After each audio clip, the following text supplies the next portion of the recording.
Okay, and we are live. Welcome to a new episode of All Things Xbox podcast. Once again, I got Logan with me. Logan, how you doing this week?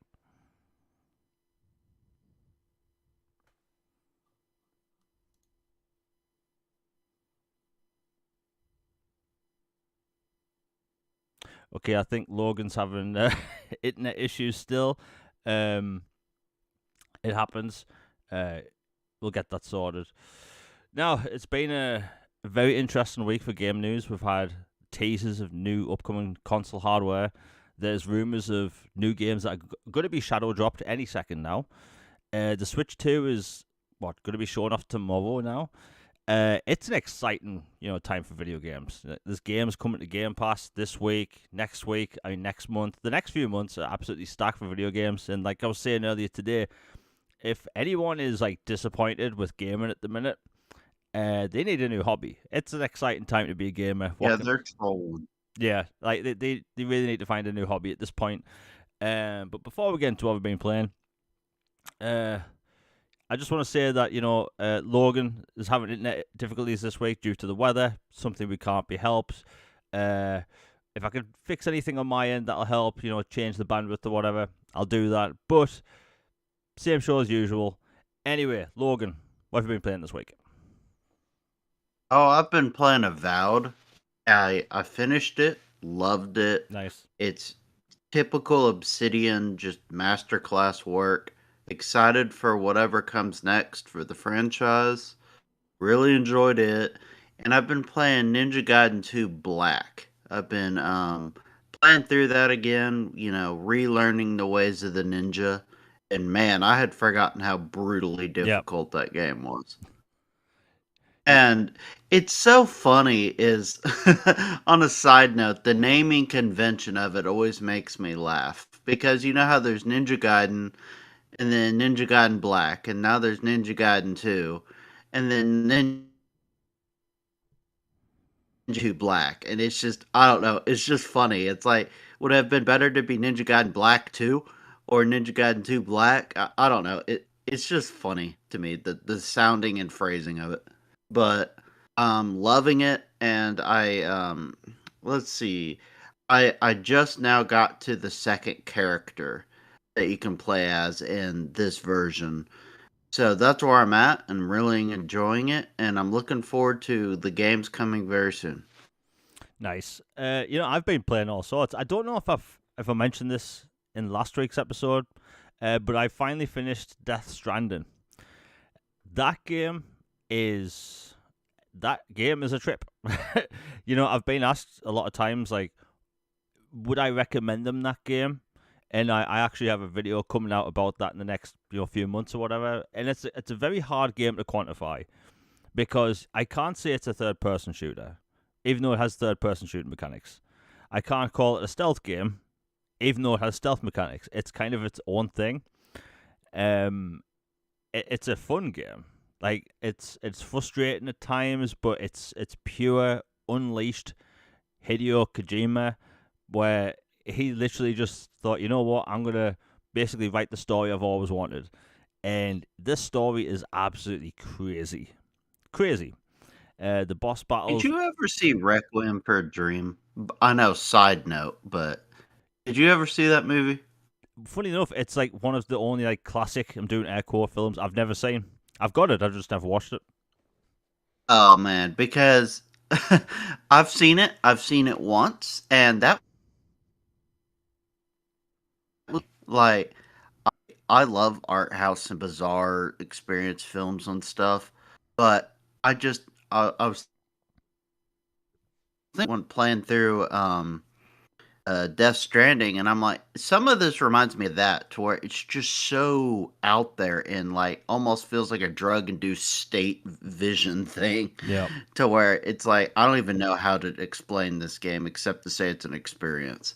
Yeah, it's a weird experience because the game starts off, and this isn't a spoiler for anyone that's wanting to play it. The game starts off with a really cool cutscene, and then the game basically you have to walk to a cave, while picking up some items, and then you walk to a base nearby. So like all the game mechanics earlier on is just walk from location to location, pick up stuff.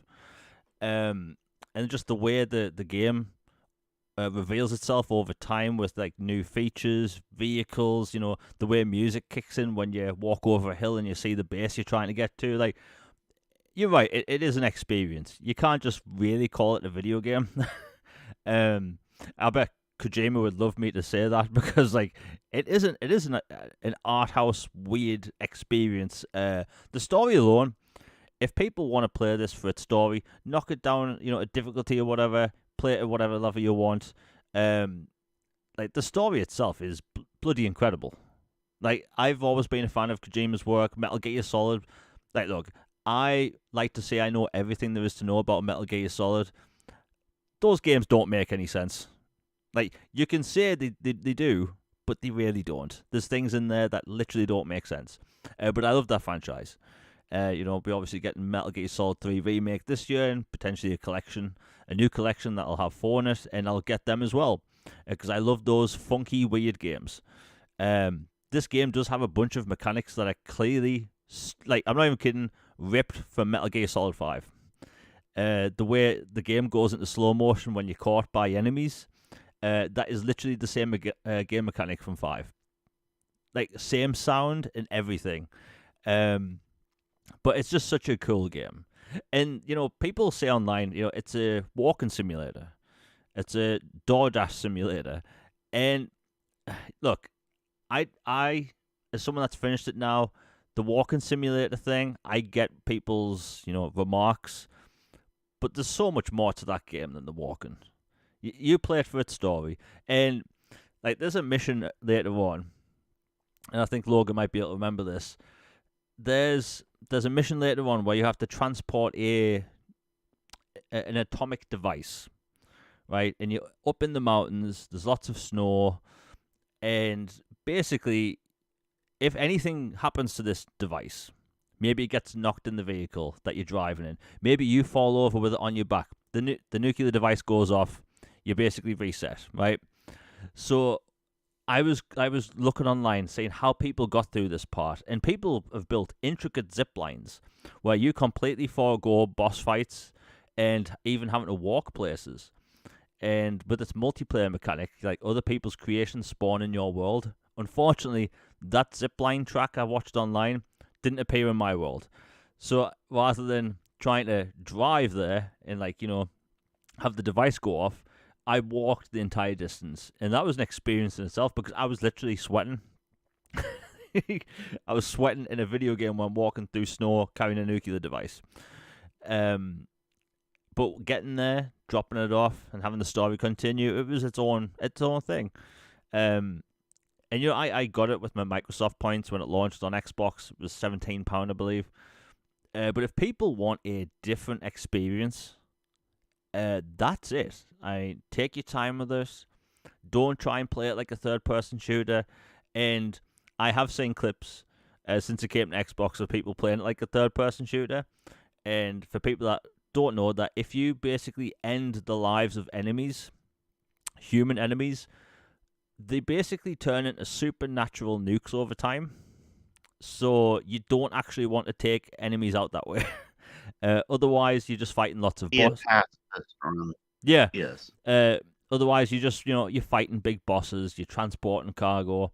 There's cool side story stuff going on. But yeah, what a game. I will say this: I will buy the second one, day one, whenever it comes to Xbox. I do think it'll be a year, so maybe not that long. And what's interesting, I've noticed all the PlayStation trailers for Death Stranding, normally they like to plaster, exclusive everywhere or at the bottom of their trailer, exclusive for 6 months, exclusive forever, whatever. The word exclusive isn't in any of their newer trailers. So I don't know what's going on. The first game recently hit 20 million players. Now it's on Xbox, PC, PlayStation 4, 5. And I 100% assume Death Stranding is going to be put on the Switch too. It just makes sense. I mean, hell, you can get Death Stranding on an iPhone.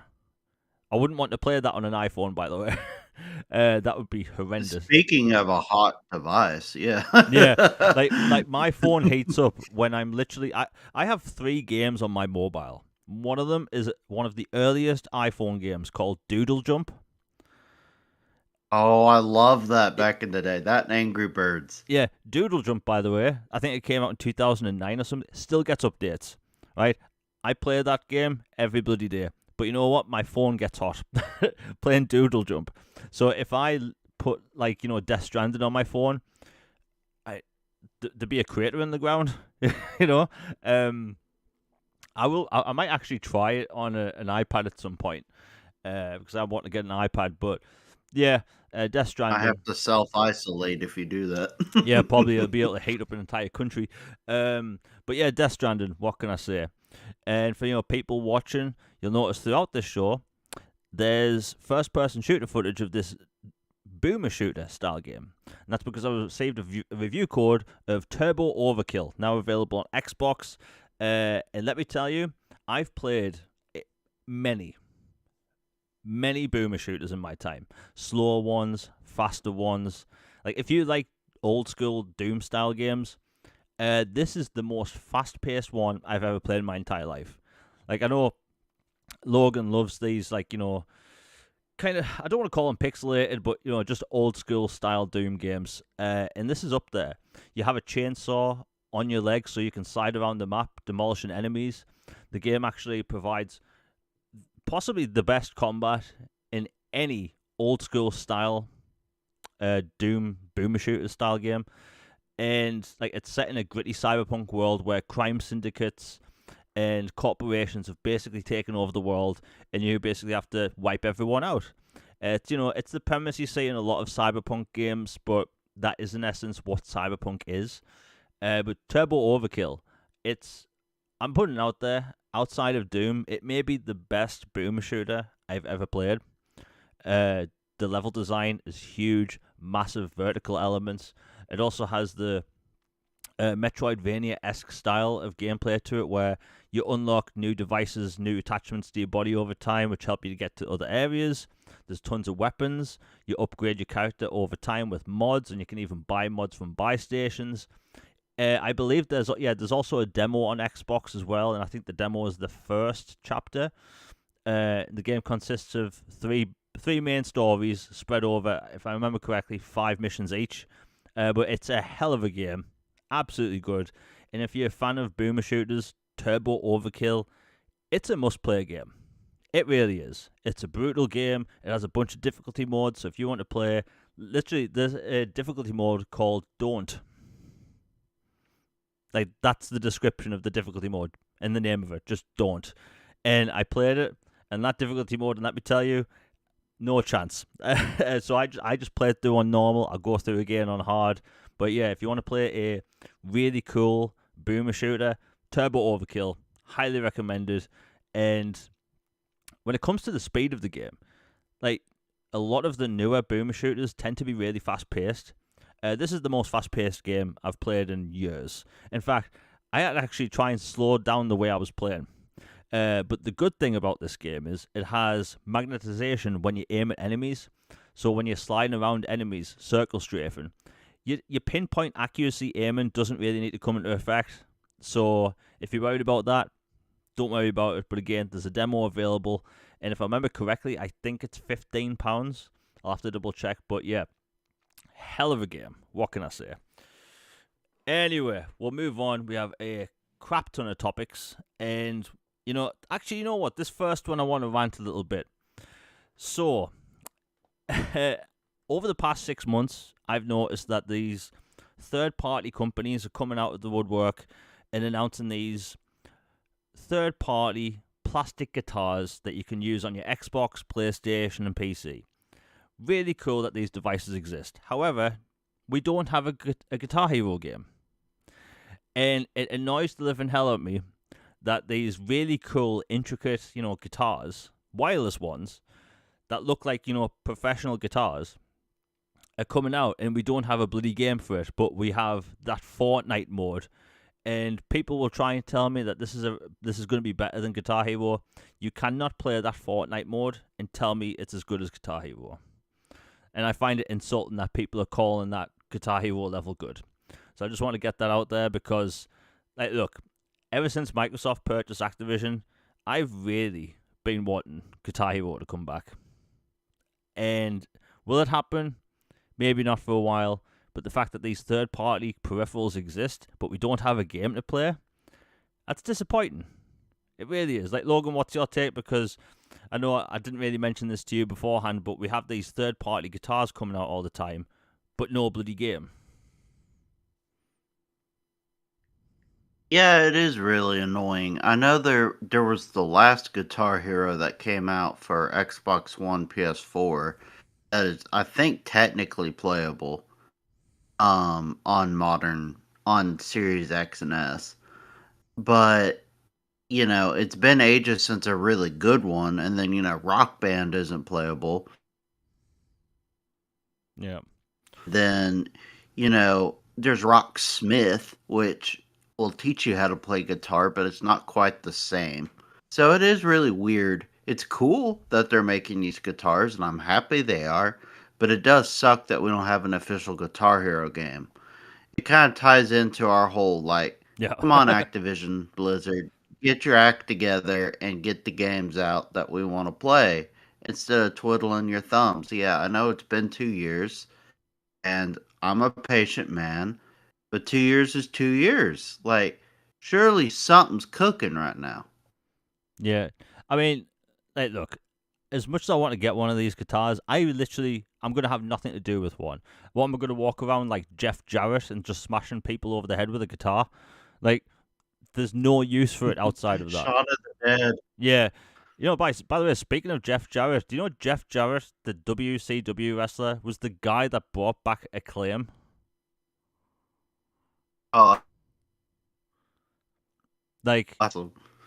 what the most random thing ever? Like, oh yeah, a wrestler I used to watch as a kid just randomly brought back this gaming company. But yeah, the guitars, they look cool, but there's no reason for me to buy them. Like, just give me a reason. And if people think I'm ranting, wait till we get to the Splinter Cell segment. My God. Anyway, okay, so now Nightdive Studios is like they're one of the best developers in the industry when it comes to remasters and whatnot. And they put out an interview today, or they were in an interview, so as to say. By the way, I'm all over the place today. I do 2 podcasts on a Tuesday, so if I sound marble mouthed at any point, that's why. Anyway, so Nightdive Studios, in this interview, they were on about how they want to start remastering 7th generation games from the Xbox 360 and PS3. But if you look at their back catalogue, most of the games they remaster are from, the original Xbox, GameCube, PS2, old PC games. They haven't really touched 7th gen games. Now, I have this soft spot for the 7th gen. I mean, it's blatantly obvious at this point. I talk about them all the time. Logan talks about them all the time. Like, that 7th generation, in my opinion, was peak gaming. It's never gotten any better since. I think that was like the golden era of video games. Not just for single player, not just for multiplayer, but indies, licensed video games. Like, everything was better about that generation. The vibes were so much better. Yeah, the vibes, everything about it. Like, look, there's footage on screen right now of Mass Effect Legendary Edition. It's basically a 360 game. And my God, this game still looks good. Right? It still looks good. Well, anyway, in the past, they've been asking, like, hey, if you want us to remaster a game or remake a game, please let us know. Like, if you want to port beg to anyone, that's the studio. So, over the past few months, I've been talking about how I want the Riddick games to get remastered because they're still on sale on PC. I bought the Xbox 360 version last year before the store shut down. But I want them to be on, modern consoles with modern features, 4K, 60, HDR, all that stuff. But, like, the 360 generation is unique because, like, there's so many games I've noticed coming back from PlayStation 1, PlayStation 2, GameCube, original Xbox.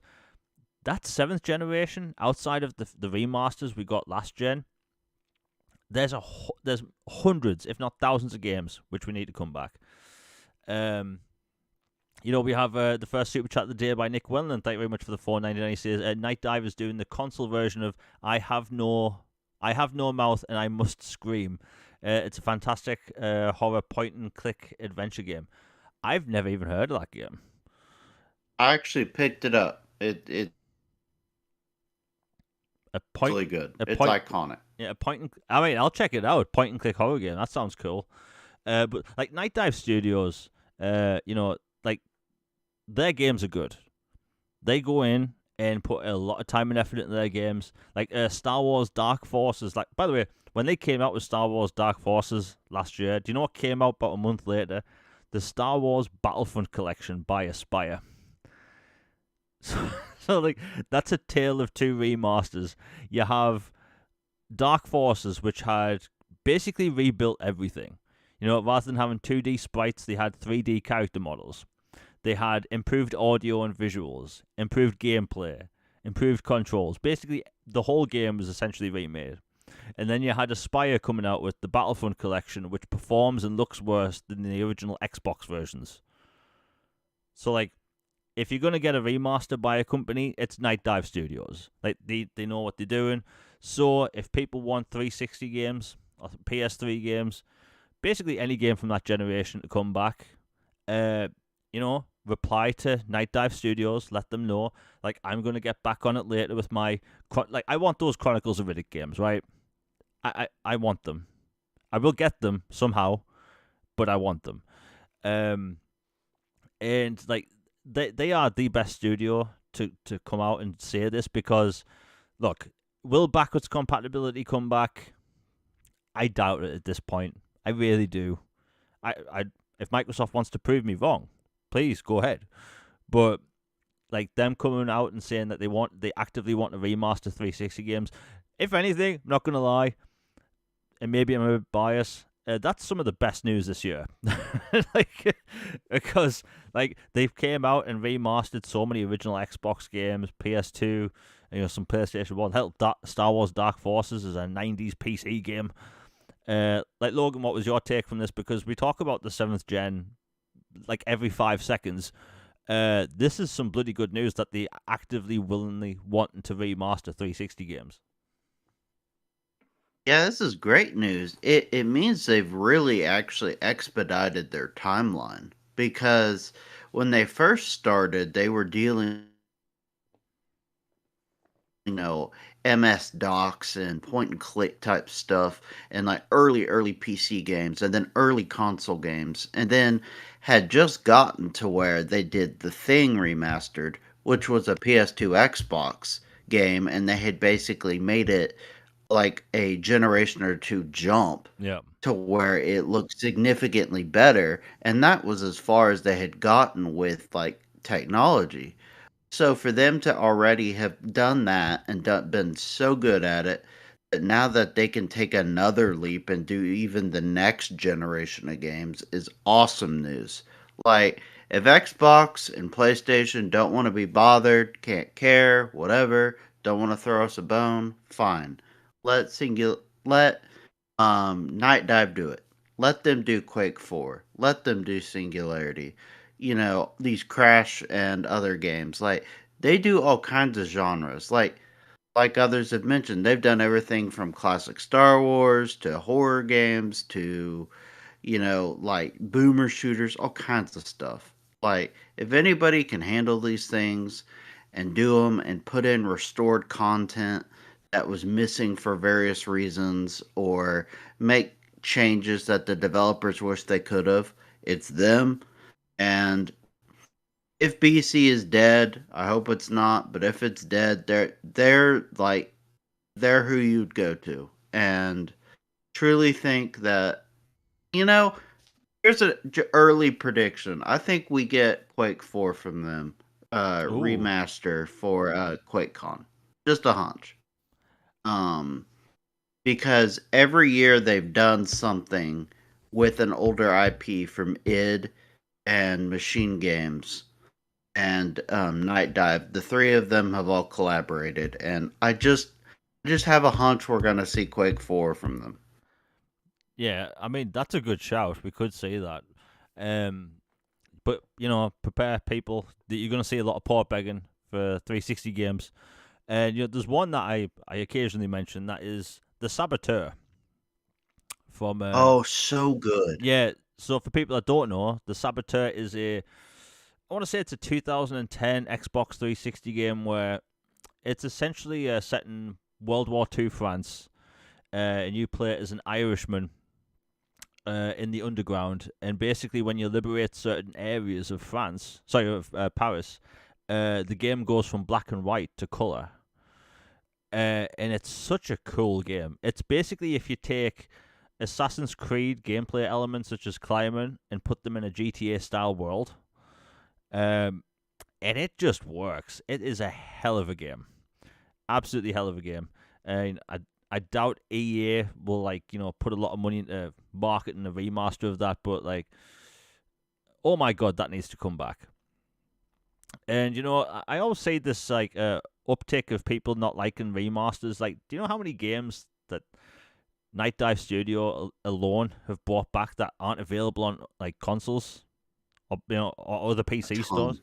Like tons. So I'm only against remasters if they're the only thing that's there. But remasters should always be what they are, a supplemental thing. And hell, there's new games coming out all the time. Why not throw in some remasters as well, especially of some older games? Again, I'll mention it. Chronicles of Riddick games. There's 2 games sitting on some servers right now. You can buy them on Steam. I think they're on GOG as well. Why not put them on modern consoles? Like hell, you'd be able to get those things on the Switch too, playing it, 4K or whatever. But yeah, Nightdive Studios, port beg away, people. Just port beg away, and keep asking for Chronicles of Riddick because my God, I love my 360, but it's getting old, man. It's getting really old. That thing's been. Yeah, and oh, sorry, go ahead. No, I was gonna say my 360. It's literally been plugged in since basically every day since 2010. So I need newer versions of these games because I don't know how many years that console's left. But anyway, what were you saying? Yeah, I was just gonna say they hold up. They still look really good. Butcher's Bay and Dark Athena are the 2 Chronicles of Riddick games on OG Xbox and 360. And they were made by Starbreeze. And a lot of those guys went on to work at Arcane and other places. And you see their influence in all these future games. Like, it kind of started there. So, it definitely, even from a historical standpoint, deserves to be brought back. Yeah. I mean, if I'm thinking about it, they could bring back anything. Um, I may be the only person on Earth that asks for this. But there's a Star Wars game from 360 which I bought during the 360 sale before the store closed down, and it's called Star Wars: The Clone Wars Republic Heroes. It's Oh, yeah, I remember that one. Yeah, it's the only Star Wars game from 360 non-Connect game that isn't backwards compatible. And considering I got into the Clone Wars really late, I literally started watching the Clone Wars during the first lockdown 5 years ago. And by the way, yes, the first lockdown started 5 years ago. It's been that long. My God, where the years going? But I would like that game to come back. Basically anything. And look, there's the Nintendo Rogue Squadron games, which I think you can also buy on GOG.com. I would love to have the remasters of Rogue Squadron 1 and 2 on Xbox. That thing would print money, in my opinion. But yeah, just wanted to mention that because Nightdive Studios, they're such a good studio, and in an age where a lot of games are getting microtransactions, they can be launched broken. You have Nightdive Studio; they put a lot of care and effort into a game, and we need to see more of that. Anyway, Logan, I know you want to talk about Embracer, and considering I've been all over the place today, what the hell's going on with Embracer today? Well, there were several things with Embracer. One, there was I'm not sure if it's been confirmed or not, but there was a rumor, an article about rumors that Embracer wasn't given Switch 2 dev kits because Nintendo didn't think they were stable enough to deal with them. Which, Wow. if that's accurate or not, I don't know. But honestly, it kind of fits It's one of those rumors that has enough of a kernel of truth to where you could believe it if it's true. Because, they have been shutting down studios and buying and selling things like crazy, and you Yeah. are wondering what on earth is going on over there. So the idea that Nintendo's like, nah, we're good. Well, you can figure it out later for dev kits is pretty wild for a next gen console. And apparently, Eidos Montreal had some big layoffs today, and it may or may not have axed something Deus Ex related, which I thought you'd want to know. Oh That God. that that is the Embracer news for today. Well, that's just broke my heart. I didn't know that. Oh man. Um, I absolutely adore their Deus Ex games. Um, they are one of the best studios, but they are hilariously mismanaged. You know, when Square Enix owned them, they were apparently making two Deus Ex games at the same time with Mankind Divided. Then one of them got shelved apparently. They were forced to put in microtransactions in Mankind Divided, and the way they did that was extremely egregious. Basically, skill points, you were able to buy them as microtransactions. Um, but like when Embracer bought them, I had this like surge of optimism. Right, I was thinking we're gonna get a brand new Deus Ex, big budget Deus Ex. We're gonna get a remaster and stuff. And it's like we don't know what they're doing. Like they are working with Microsoft on Fable, so like that's not really like an Embracer thing. But my God, like what the hell are they doing? Right? Apparently there was a Deus Ex game cancelled like 6 months ago to a year. Laying off all these staff. Like hell, they came out with Guardians of the Galaxy, bloody good game. Nobody played it because it was marketed horrendously, to the point where every time I posted about it, people thought it was a live service game. And it's actually one of my favorite single player action adventures this generation. Um, but my God, like Embracer, like Logan, if you go back like 2 years ago when Embracer purchased Crystal Dynamics in Eidos Montreal, we were celebrating. We thought it was a heist. Yeah, Turns out maybe we should have been careful what we wished for. yeah, like it seemed like such a good piece of news and like great for the studios. And there's so many obvious things they could do to make money, and Embracer just doesn't do it. Like putting out a remaster of Human Revolution would make millions, tens of millions. I'd argue to say it would sell like 10 million copies. The Tomb Raider games, the Survivor ones, like why not give them next generation upgrades and sell them as a collection? Like they have these obvious things they can do to generate cash, and they just don't. Yeah, they had the Tomb Raider classic games, and both collections are out now. The Legacy of Kain collection's out. Apparently, it sold above expectations, which is great. But honestly, I don't know what's the future of that studio. Are they just going to be outsourced forever to Microsoft and their games, with Fable and stuff, and other games? Like I don't know, but man, to have another Deus Ex cancellation, I don't think I could take many more of those. you know. And another thing that's annoying, Cyberpunk 2077, like it's showing people like, yes, you can have a big open world Cyberpunk game. Like, wouldn't you think that would stir up Embracer to go like, look, we're gonna pump them with a lot of money and talent, and they're gonna make the Deus Ex game they've always wanted. Why can't they do that? you know? Because it takes rationale and competency. Yeah, and I'm terrified for the new Tomb Raider game. Like, Oh gosh. I I can't take another historical revisionist take on Laura Croft. I just can't. Not to go down that rabbit hole, but I don't know. I have some bad vibes about that. like I know I didn't watch the Netflix anime or cartoon, but like they were wanting to. Oh no, that was Crystal Dynamics that put out that post how Lara Croft shouldn't be about raiding tombs. It should be about restoring stuff. And it's like, come on. One, she's British. We all about that stuff, right? we have museums. They need to be filled with stuff, right? That's essentially the thinking I of it. mean, somebody's got to do I mean, it. yeah, might as well be Lara Croft. But like, I've always loved the Tomb Raider games ever since I was little, and to change them would just be weird. But like, Embracer as a whole, man, like they do really good things now and then. You know, they came out with an expansion for Titan Quest like a decade or so after it originally released. They put out an expansion for the remaster of Kingdoms of Amalur.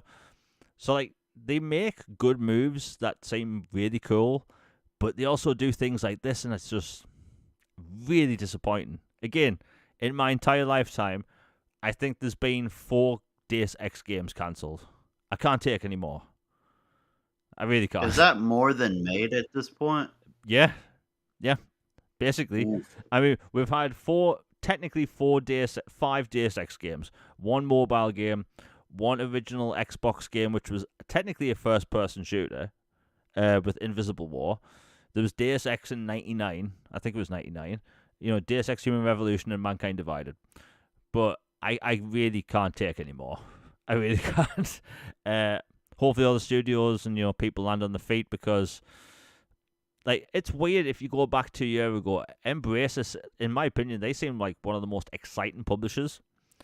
With all the talent they were getting, they were buying studios all the time. But it turns out behind the scenes, they were really rely on this Saudi Arabia deal to go through, where they essentially have infinite money.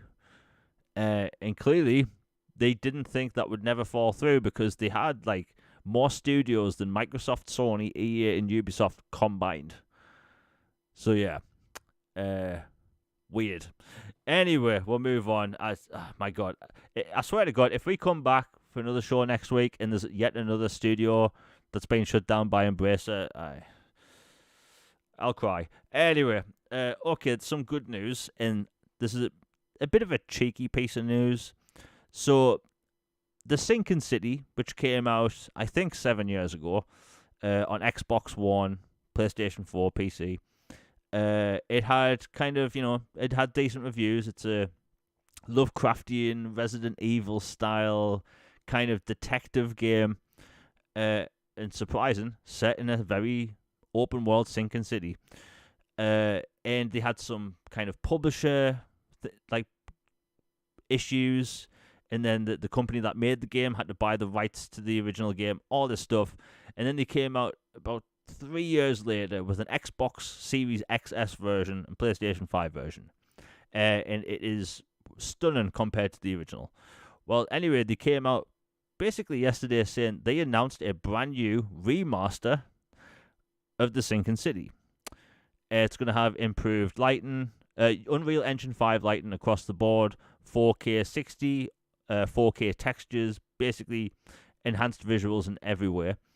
But it turns out you get this remaster for free if you own the Xbox Series XS and PlayStation 5 version. So if you own that, you're getting it for free. But here's the cheeky part. It's currently on sale on Xbox Live. There's a bundle of 3 games I think it's called the Mixer Collection. And you get 2 Sherlock Holmes games, and you get the Sinking City Xbox Series X version for £10. So if you get this collection with 3 games in it, when the Sinking City remaster comes out, you will get that remaster for free. So just letting people know that if you may be interested in this remaster, because maybe you've never played it, or maybe you own the original Xbox One version, but you want this remaster, you can get 3 games today for free, with the remaster coming for free down the road. Just thought people would know.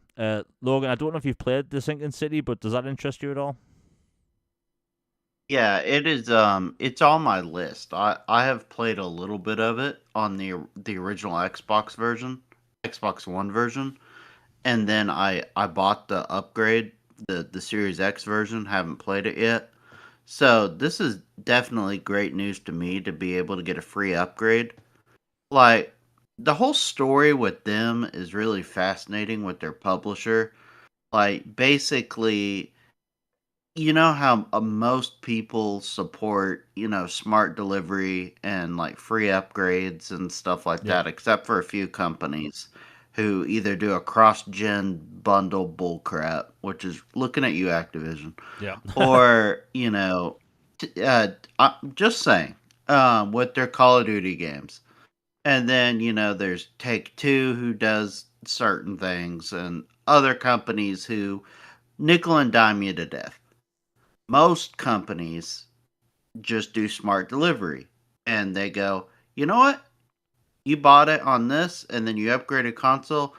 Congratulations. We've upgraded your copy. Go have at it. And so originally it annoyed me when I was like, seriously? I bought the Xbox One version. I have to buy the next one. And then the idea of having to buy another one too. But if you look at the story, there was a lot of drama and crazy stuff going on with their publisher, having to get the rights back. So them buying the rights and having to release the next gen version, sell it again standalone, I understood as a one off thing yeah. because it was a weird legal thing. So I gave him grace for that. But making it up on the back end and being like, you know what, we had to put you guys through this. We're gonna give you the next gen remaster for free. That's really good news, and I'm happy for them. They're a good studio. Yeah, I mean, they were just put in a bad situation. So, it's understandable. But, a free remaster, and again, if, depending on which country you're in, bundle of 3 games, literally £10 for 3 games. So, yeah, if people want that, and the remaster looks really good. The game was already really good looking, but now it's just even better. But yeah, and also the Sinking City 2 is also coming this year. So, like, if you really like the Sinking City or Lovecraftian games, you've got a bloody good year ahead. In fact, there's a lot of Oh Lovecraft. man, there's so much Cthulhu Yeah, coming soon. yeah, yeah. There's like a multiplayer Cthulhu game coming later this year. There's a bunch of like new single player first person shooters coming next year. Like Lovecraftian stuff is like really taking off. And who doesn't love to see that? Anyway, we'll move on. You know what? We have a lot of stuff to talk about with Ubisoft. We'll talk about the Splinter Cell thing first because this made my blood boil. So, uh, I'm shocked. yeah. So as a long time Ubisoft fan and a long time Splinter Cell fan, for 12 years, 12 long years, I've been waiting for more Splinter Cell content, and it's never came. We've had skins for games. We've had themes for games. We've even had missions in Ghost Recon Wildlands and Breakpoint. And I kind of, I feel like I feel like I had a nervous breakdown like last year, when they had like a picture of Rayman wearing Splinter Cell goggles, uh, because like there was a remake announced in I want to say 2021, and we've had absolutely zip since. Nothing. No screenshots. No concept art outside of the 4 they originally announced with. No GIFs, nothing. Not even an update. Not even a tweet telling us that the game is still in development. Anyway, yesterday they talked about how it's been 20 years since Splinter Cell Chaos Theory released. Now, that isn't an announcement. That's not a tweet I want to see. Right? I am aware I might be being petty at this point. But 12 years, man. 12 years. Splinter Cell Blacklist came out in August 2013. And then they cut support for it because it didn't reach sales expectations. And, Splinter Cell Blacklist, by the way, incredible game. It still plays amazing. And, yeah, it just feels like, with all the stuff going on with Ubisoft at the minute, which we'll talk about in a second. Like, I'm under the belief that there's serious issues going on with Splinter Cell behind the scenes, because they have the original game right there. All they said was that like they are going to be faithful to the original, and make it fancy and new. Right, the first Splinter Cell game is pretty short. Right, it's a very intricate game where you're slow tiptoeing through hallways, hiding on ceilings and stuff. they should have made that game by now.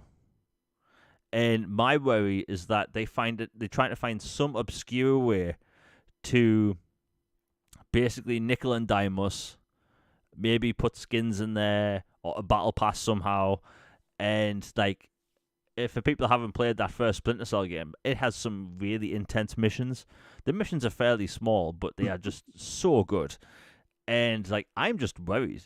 Last year there were rumors that the game got internally delayed to 2026, and apparently there's going to be a Splinter Cell Blacklist remaster. A lot of remaster talk today. And you know what? As someone that loves Splinter Cell Blacklist, I've been playing Splinter Cell Blacklist for 12 years. Right? I don't want to play more Splinter Cell Blacklist. I've got the game digitally. I've got it on disc. Enough's enough, right? It's already available to me. I'm kind of fed up of like Ubisoft's treatment of that entire franchise. Assassin's Creed prints money, Far Cry prints money, Rainbow Six prints money, and then they have like Splinter Cell, and then they have Rayman just sitting there, and Rayman fans have had it even worse. Because there hasn't been a Rayman game since Rayman Legends. That's a fantastic game, by the way. I don't know. I just like Ubisoft has its issues at the minute, and I think them relying on 3 different IPs, that's not going to work out well for them in the end. I just think that the fans, me specifically, the fans, they need an update on Splinter Cell, right? I would take a wall of text just saying, hey, the game's still coming, blah, blah, blah. It'll be out when it's ready. That's all they have to do. But it just feels like Splinter Cell's being put on the back burner because if you go back 20 years ago, hell, even 17 years ago or whatever, like, Sam Fisher was literally the face of Ubisoft. If you spoke about Ubisoft as a publisher, you always thought about Sam Fisher. It wasn't Altair, it wasn't Ezio, it was Sam Fisher. And they've put Sam Fisher and Splinter Cell on the back burner so hard that Ubisoft's kind of lost its identity. They became a meme last generation, and they even admitted to this that, if you played a game where it was set in an open map, you'd find a tower, you'd climb said tower, do something at the top, and then you'd basically clear up part of the map, right? And that became a meme. But the truth is that was in a lot of their games. And they used to have like so much variety back in the day, and it just feels like now, like I 100% think Watch Dogs as an IP was completely canned because it resembled Assassin's Creed too much. To the point where if they come out with an Assassin's Creed game in a modern setting, it'll just be a Watch Dogs game. Because you're gonna have devices which are gadgets and stuff. Like, so I think them separating like Watch Dogs in Assassin's Creed wouldn't work. But that's just my theory. Like, Logan, I've been ranting about Splinter Cell. Before we get into the whole Tencent situation, what's your take? Because it's been 12 years since Splinter Cell, Blacklist, and we just have nothing. Yeah, it's a colossal shame. Like you said, growing up with OG Xbox and 360, Splinter Cell was synonymous with Ubisoft. Like, you think of Ubisoft, you think of, Splinter Cell, Ghost Recon, Assassin's Creed when it came out on the 360, and then, Rainbow Six was, been around since OG Xbox, and they had all the different, various versions of Rainbow Six gameplay before the modernized ones. And then they bring in Far Cry, and they had Prince of Persia on the OG Xbox and 360 as well. Lots of different takes on it, and it's just they're a cluster cluck right now. Just to be honest, like, we talk about Embracer, it's like these guys are literally rebranding and selling themselves off bit by bit to Tencent to try to keep afloat a ticking, hot potato situation kind of thing. It's like they're creatively bankrupt as well. And whenever they do come out with a good game, for some reason they have some crazy expectations for it or don't market it, and thus it doesn't sell well, and then they go, see, we can't do anything but these three franchises. I guess it must go away. Because, like, you remember the Prince of Persia remake of the OG Xbox game? Oh yeah, That thing has been rebooted like 4 times. The first time they showed it off, it looked worse yeah, than the original Xbox game.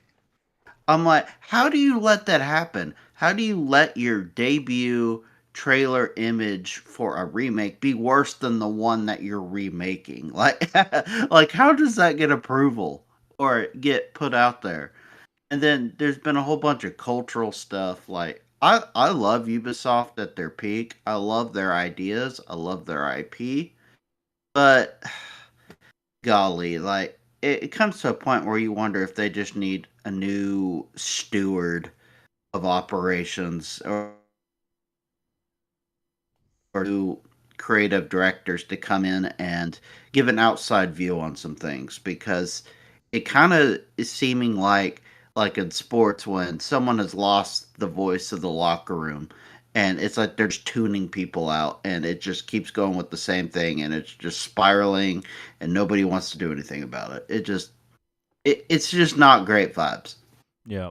Before we get into the whole Tencent thing, which is going to affect everyone, I'm gonna do a little rant about other things Ubisoft messed up with. So they removed all Splinter Cells from Xbox Live outside of Blacklist and Conviction. Yeah, you brought that up, and I made sure I went and got all of them before they got delisted. Yeah, I think Chaos Theory might still be available. I can't remember, but like they randomly removed all the old Splinter Cell games, which all had 1x enhancements, by the way.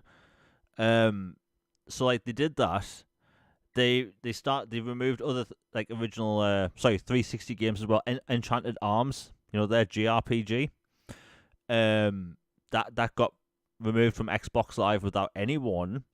They announced, and they had people crying on stage, happy that they were able to announce Beyond Good and Evil 2.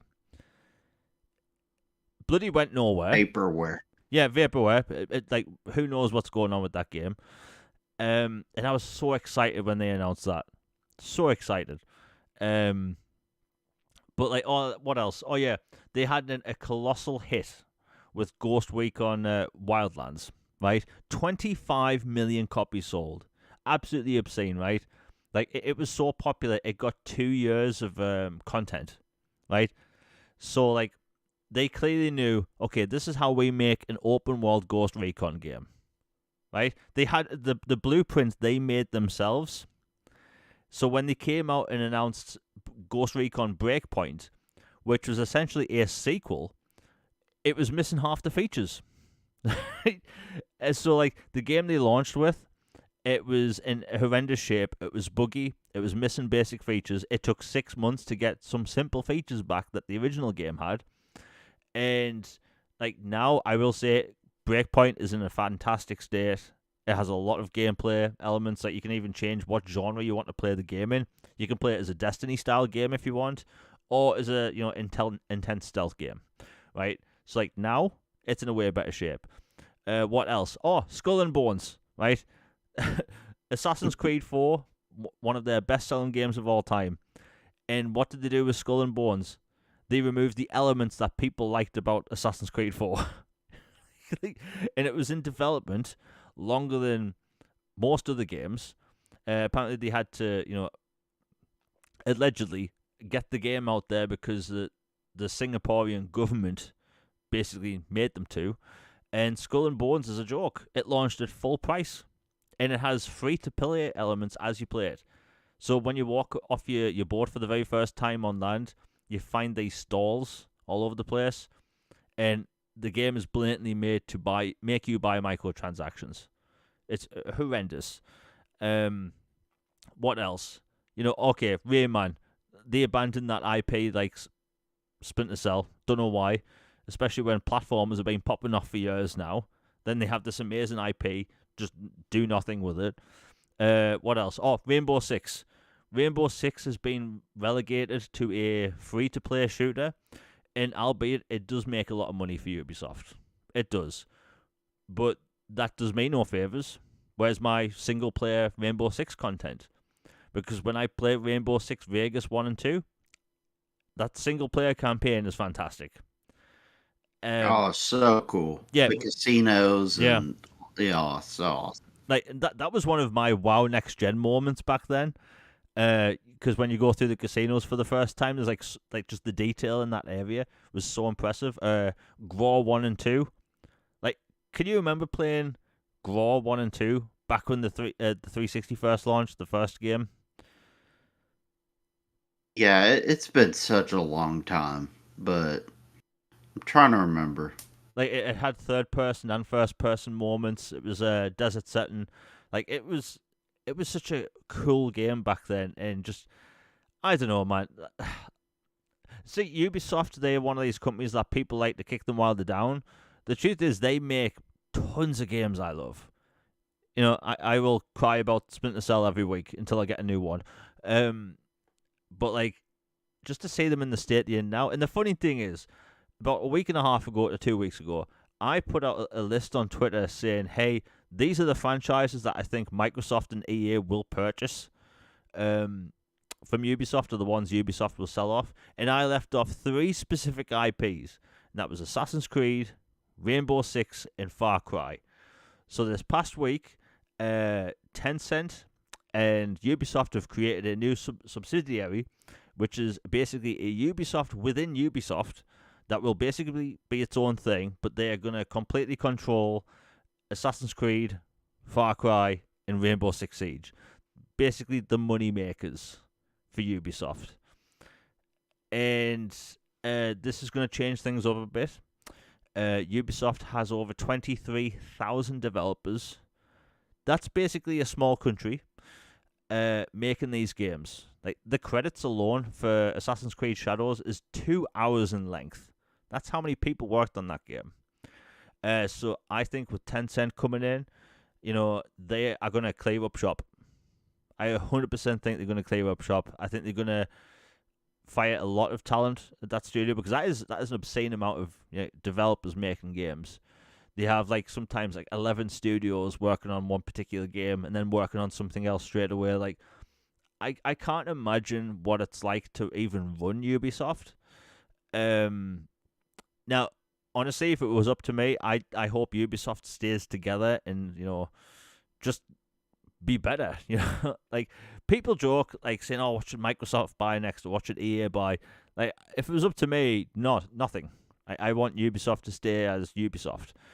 But like, their leadership is absolutely horrendous. Like, this Tencent deal actually made the stock go up quite a bit, but apparently investors didn't actually know about it. Or at least a lot of the investors. So the stock tanked again, and I really don't know, man. The future of Ubisoft is in a weird place, because, you know, if you go back like 15, 17 years ago, EA, they basically came out and said, like, look, they can afford to put money into Dead Space, Crysis, and Mirror's Edge, because FIFA basically makes them infinite money, right? And the way I see it for Ubisoft is, like, they basically rely on Assassin's Creed, right? We get one Far Cry game every 4 years now, and like, I think the last one was kind of weak. Maybe I'm just salty because of the way they did ammo in that game. Is that the one with the chicken fighting and like Yeah. South America and everything? Yeah.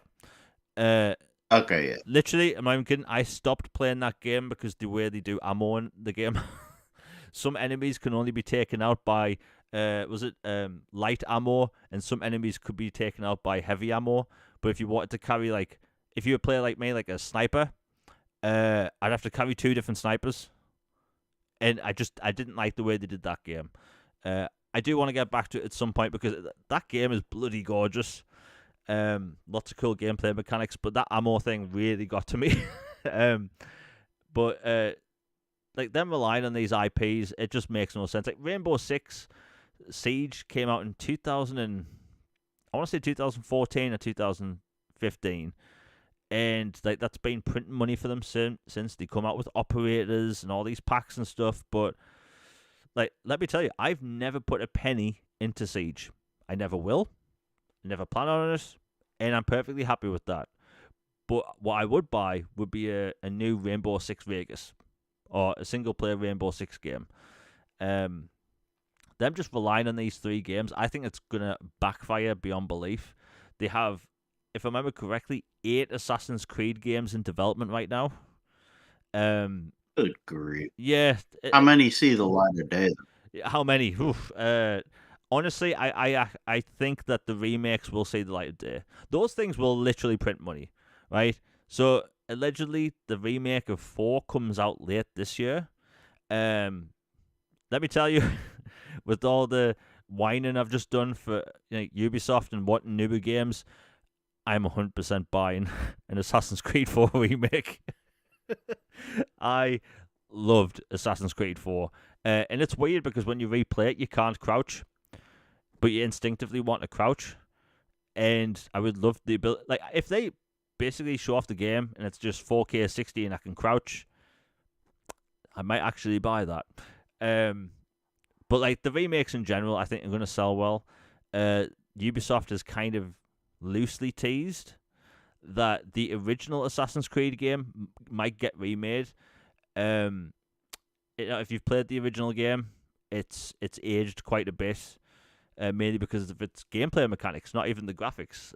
You can't assassinate targets from any other way other than standing right next to them.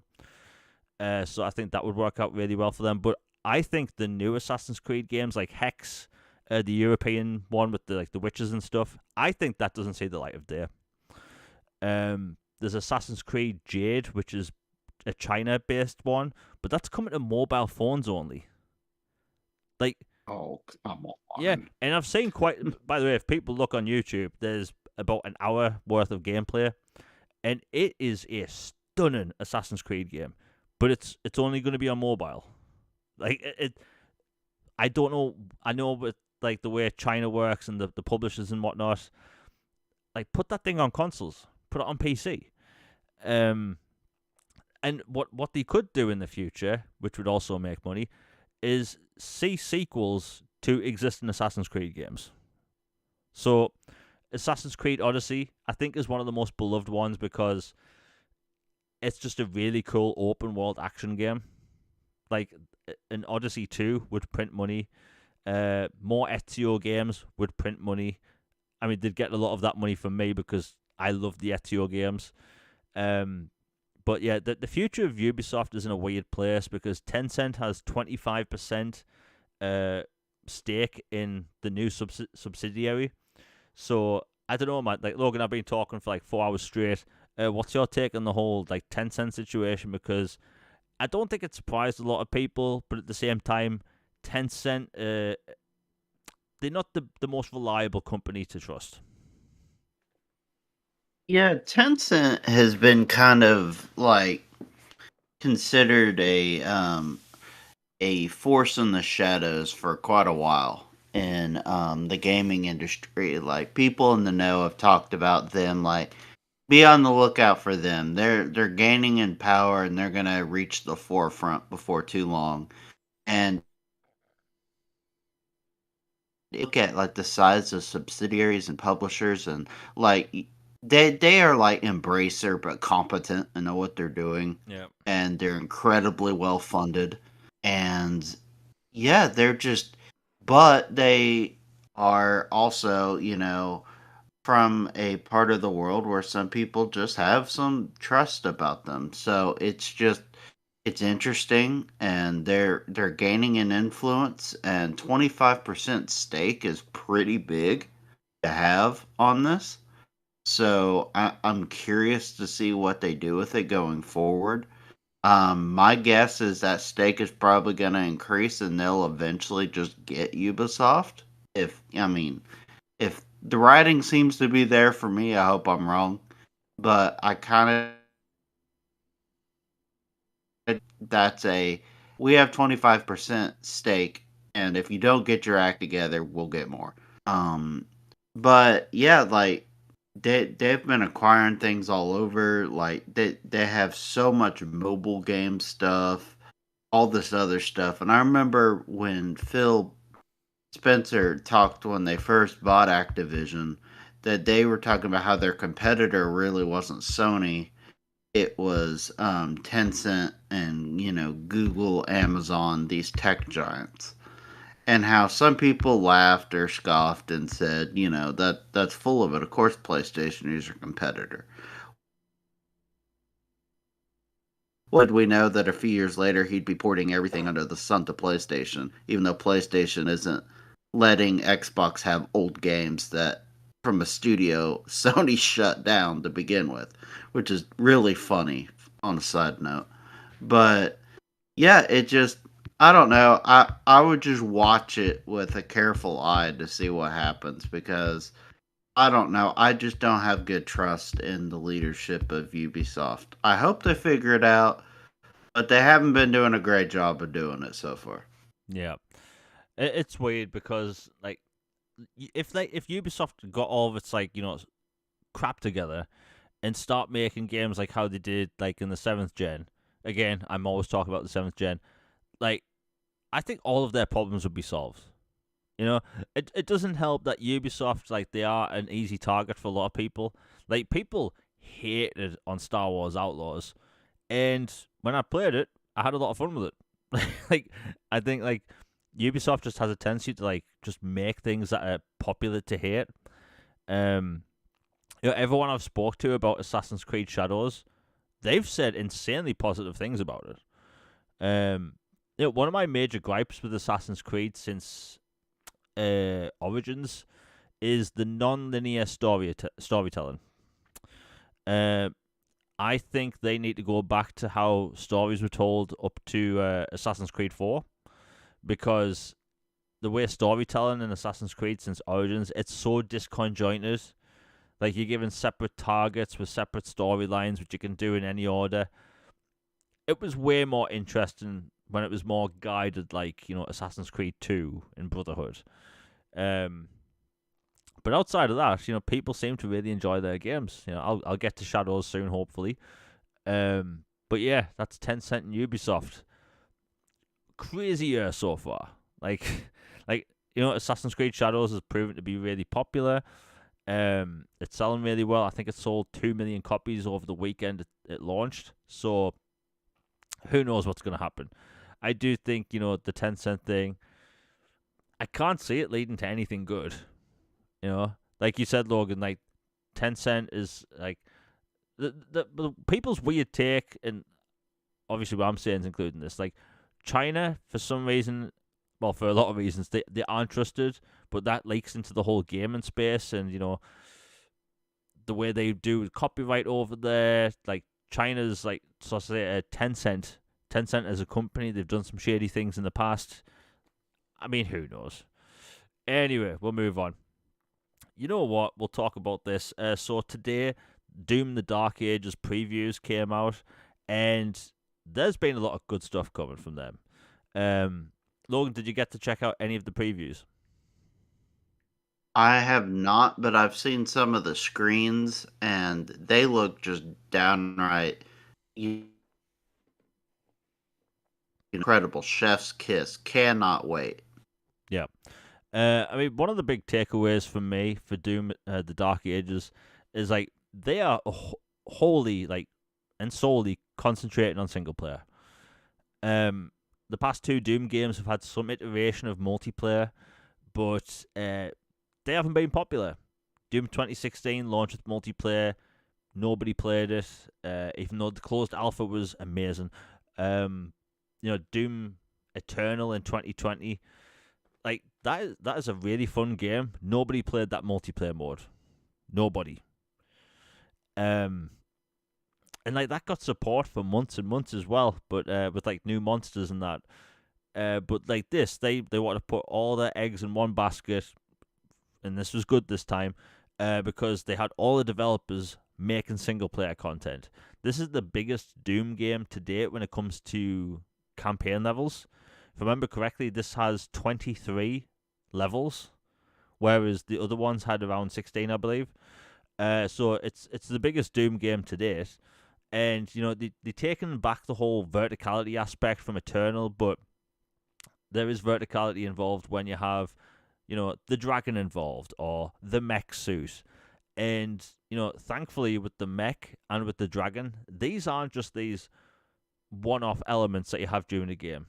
I've mentioned this before, but I hate it when you're playing a video game and they introduce a really cool game mechanic you use once. I can't stand that.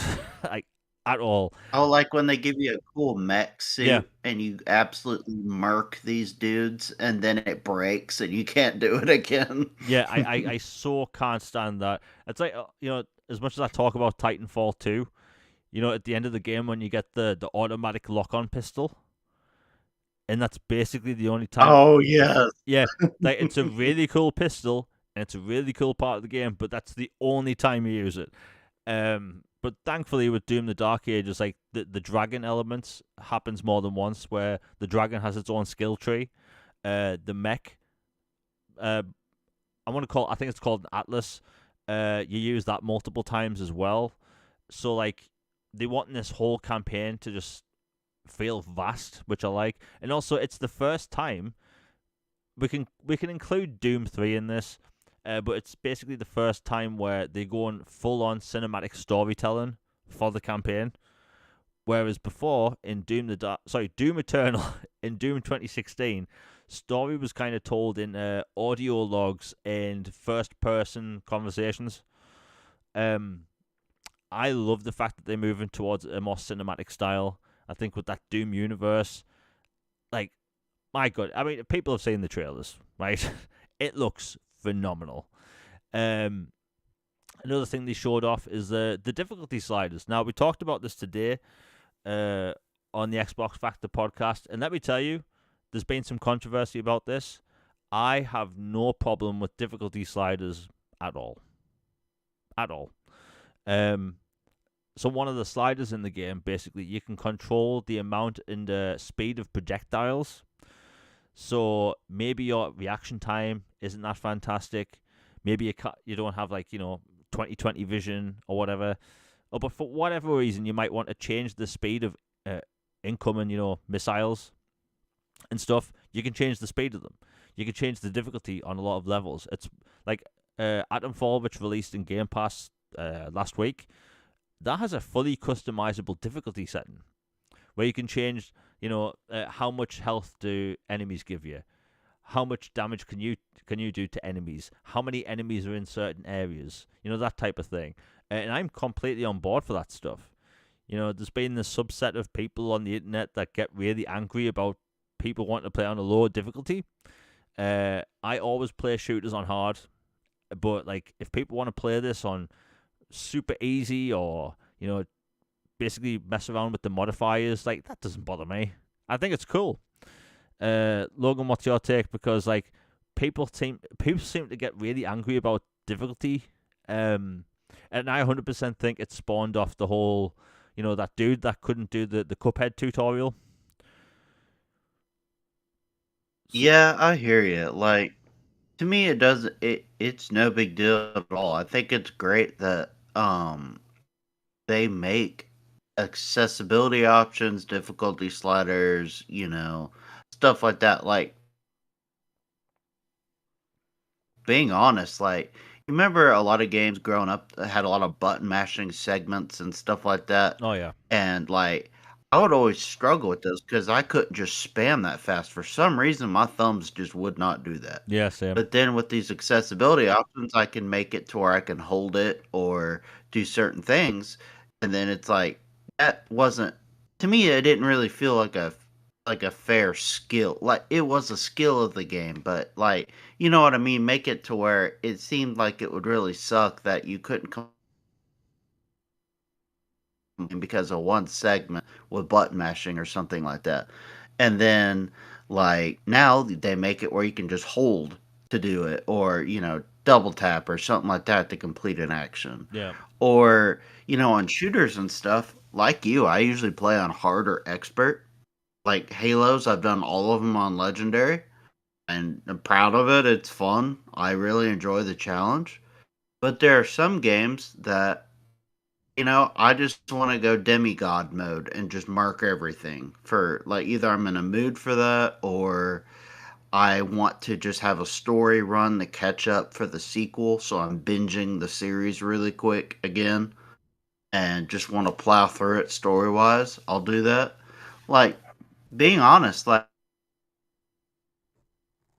Ninja Gaiden 2 Black, which we talked about earlier.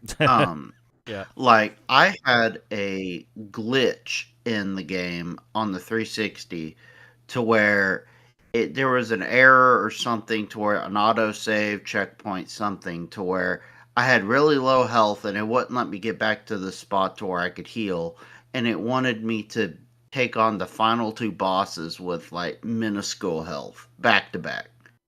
And I just had to rage quit because I couldn't do it.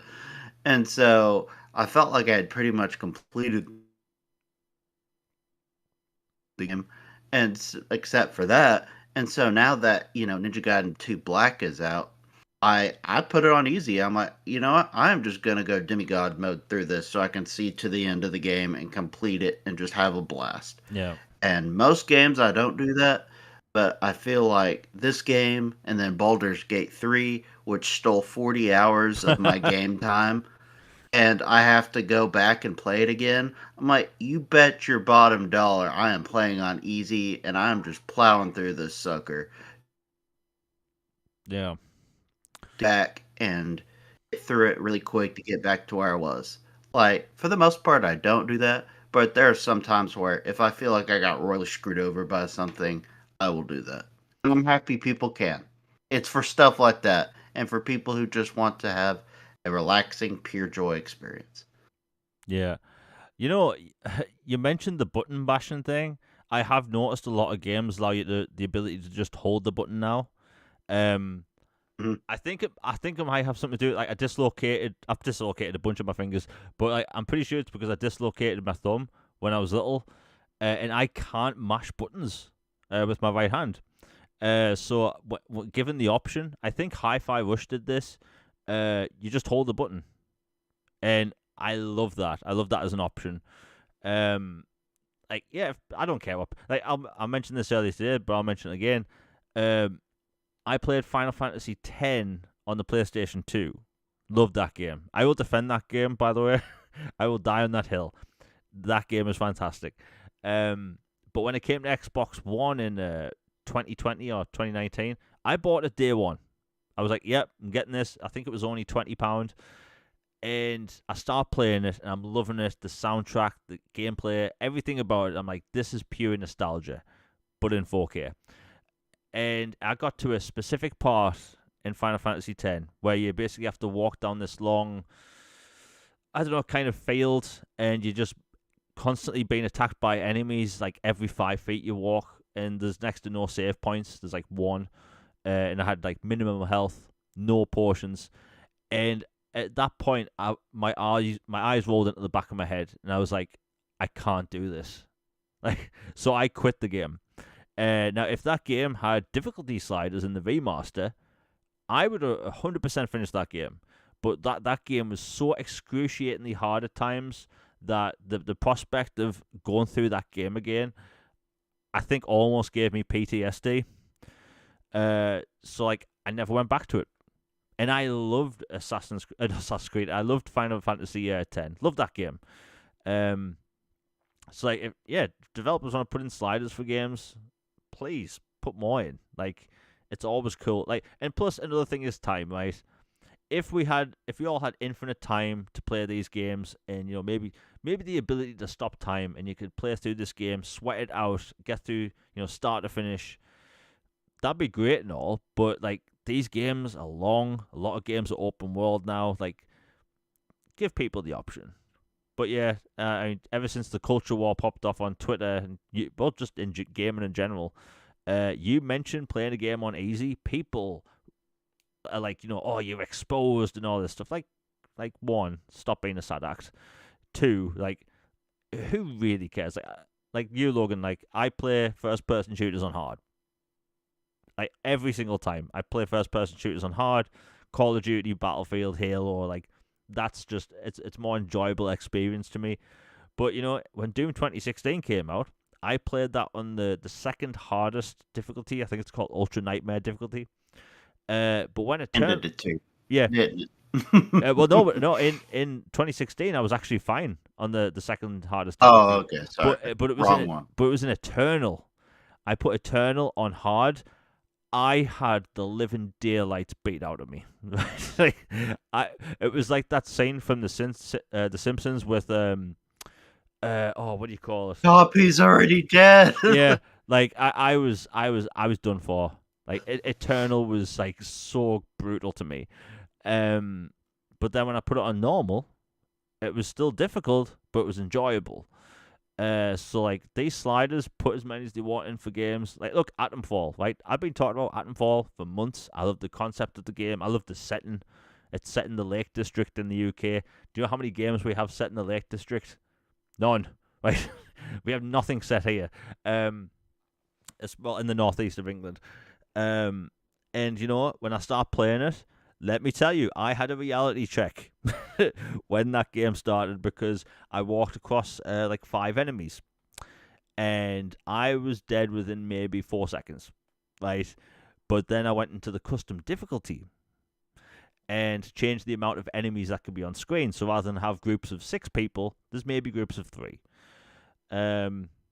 We have another super chat by Nick Wellen for $4.99. Thank you very much. He says, I play Resident Evil on hardcore. Can't do shooters on hard.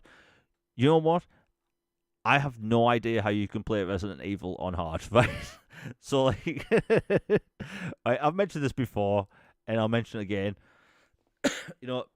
People may know me for being this, very, tough individual, rugged, some would say.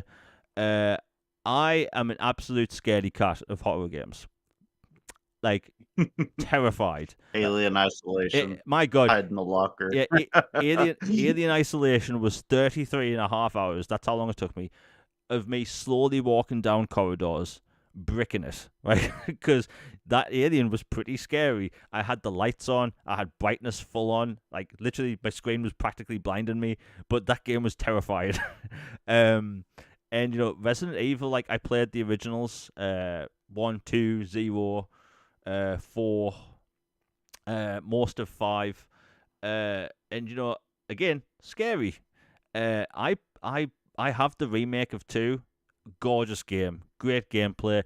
And do you know what happened when I encountered that Mr. X, or whatever you call him? I basically bricked it, right? like the fact that you have this enemy throughout this entire game that stalks you and there's nothing you can do. Like, I had to get a gear to put in the clock tower, and that thing just kept destroying me. And I found that game absolutely terrifying. I've played Resident Evil 7 in VR over my friend's house, right? That's psycho behavior for somebody who doesn't like those. Yeah, well, my friend got off. He got the new. He got the PlayStation Pro, the first one at the time, and he's like, "Oh, play Resident Evil." Let me tell you, terrifying. Like, I thought, oh, maybe my eyes are sweating because it's it's hot in this device. No, it's because I was nervous. Those games are terrifying. And then I tried playing Resident Evil 7, just normally. Terrifying. Those games are scary. And like I don't know how you can play Resident Evil on hardcore. Like, that is nightmare material for me. My God, Mr. X, that's it. The thing is, I played the demo for Resident Evil 3 remake. I think maybe within 2 minutes, I was like, I think my heart rate's at like 200. Like, it was, and what does it for me in horror games? I know we're talking about difficulty, but it's the suspense aspect. If something's going to happen, the music starts changing, the lighting gets weird. Yeah, like I'm gonna get Silent Hill F when it comes out, but know this: my lights will be on, brightness will be on full, right? I'll have whatever difficulty aid I can have just to make that experience somewhat okay for me. But otherwise, I find, like, Alan Wake, I talk about Alan Wake all the time. I've played that first game maybe 100 times. At least it feels that way. every single time I'm crapping myself. Every time. Like, I know there's an enemy walking around the corner, but when that music stops and the dude walks around the corner with like a knife, a shadow knife or whatever, like, I'm bricking it every time, and I'm perfectly fine with that. Like, everyone knows by now I'm terrified of horror games, but these difficulty sliders do help, and this being the biggest Doom game, I think a lot of people are gonna have fun with it. Anyway, we'll move on. But yeah, difficulty modes, I'm all for them.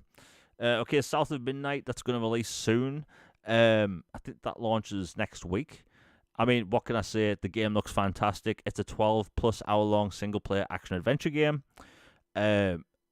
Honestly, when it comes to games that short, and even though I was originally going to cover the game with an individual video, couldn't, I think a lot of people are going to enjoy that game.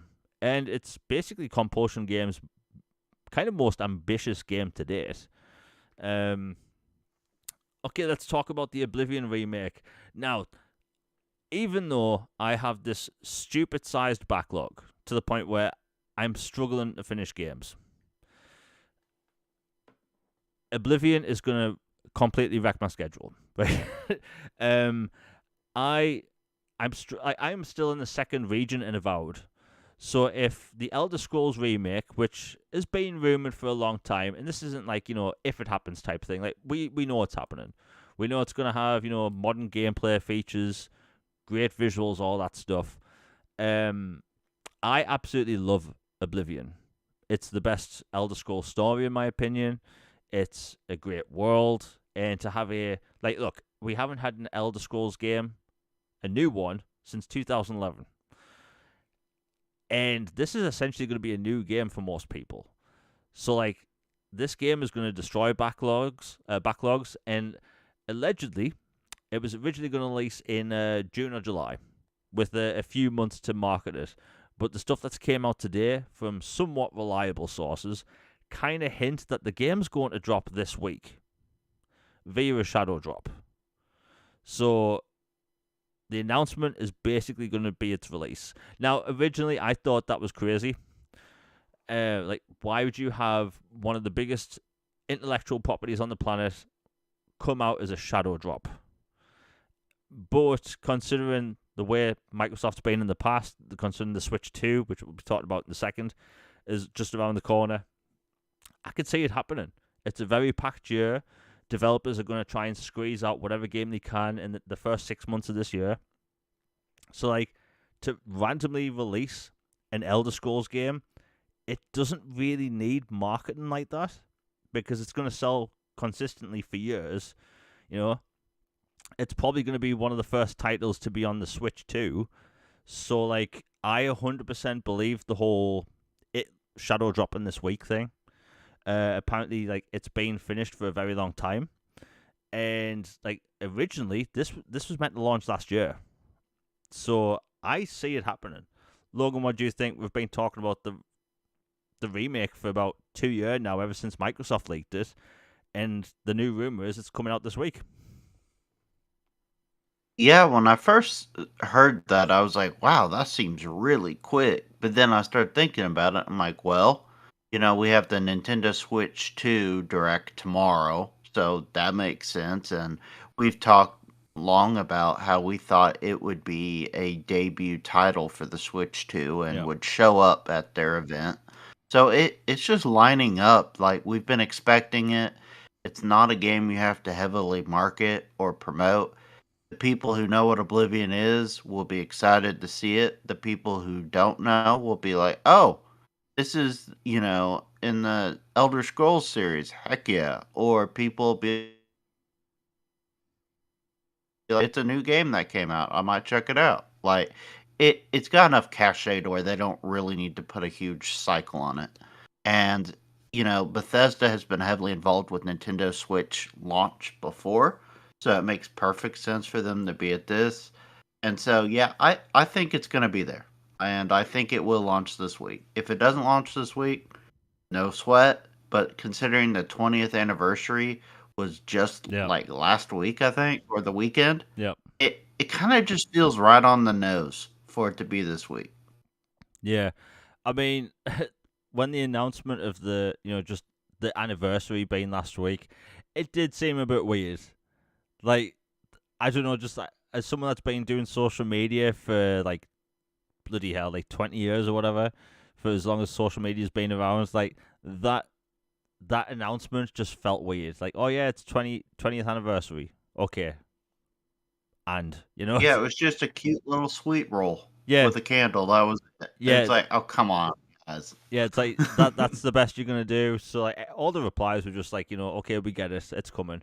And like, look, I think we both predicted the whole Switch 2 thing like months ago. The Switch 2 event, Mhm. we might as well go into that right now before we talk about the Xbox handheld. Um, that Switch event tomorrow, all eyes are on that thing, right? Like, I've loved Nintendo since I was a kid. They Same. basically got gaming in the West out of the whole gaming crash thing. Uh, if I remember correctly, didn't they launch the NES with like a little robot? Yeah, Rob, Rob. ROB, and then he ended up being like some just random accessory, and then they included him in Smash Brothers, like the third one, and then again in the Ultimate one. Yeah, and the one of the reasons I didn't never got a Switch to begin with is because like there was always rumors of a 4K Switch. I felt like those 4K Switch rumors the second the first Switch dropped. But like Microsoft, they've been talking about the Switch since even before the multi-platform stuff. They were talking about The trial, yeah. yeah, bringing Call of Duty to Nintendo again, because Call of Duty hasn't been on Nintendo since I want to say Call of Duty Ghosts in 2013.